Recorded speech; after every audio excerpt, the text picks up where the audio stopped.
Dear students, today I am going to tell you about the suggestive selling and upselling of the food items or the beverage items in the restaurant.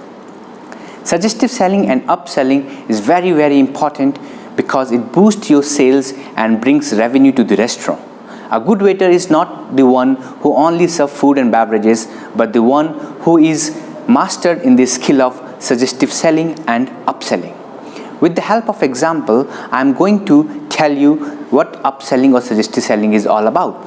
For an example, if a guest has been arrived in your restaurant and has ordered a food, then you may ask for some wine. For an example, excuse me sir, would you like to order for a red wine?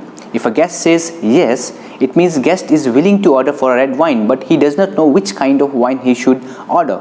Then you may answer the question of the guest like this: excuse me sir, would you like to order for a Sula Cabernet Syrah? It has got a plum flavor which goes very well with the food barbecue which you have been ordered. Next, with the help of slides, you are going to better understand the concept of upselling and suggestive selling.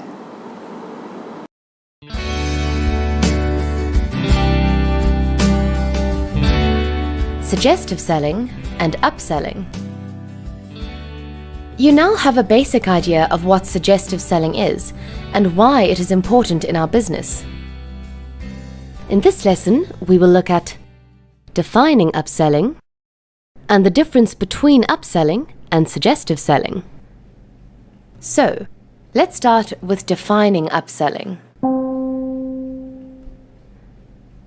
Upselling and suggestive selling are often used interchangeably. They are, however, not the same thing. Upselling is about taking what your guest has ordered and trying to make it bigger, a larger portion of their meal or beverage, or more expensive. We upsell to get the guests to spend more when they have already committed to purchase something. So, what is the difference between upselling and suggestive selling? In both cases, we are getting the guests to spend more money. However, while upselling is about getting a guest to spend more when they've already decided to buy, suggestive selling is about getting the guests to spend money on something they haven't thought of buying. An example of upselling would be if a guest ordered a small bottle of sparkling water. The colleague could then say, "May I recommend ordering a large bottle of sparkling water for the table?"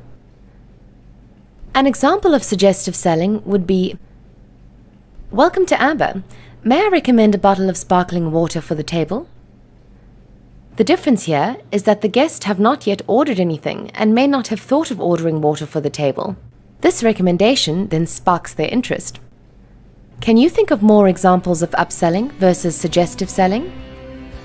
In the next lesson, we will look at opportunities for suggestive selling.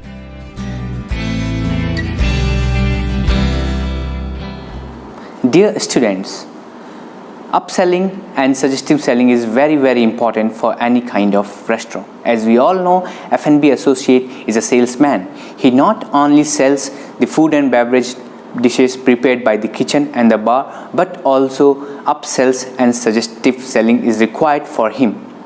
Suggestive selling and upselling not only brings revenue to the restaurant, but also enhance the customer satisfaction. I hope now you have a better understanding of the concept upselling and suggestive selling. Keep learning. Thank you.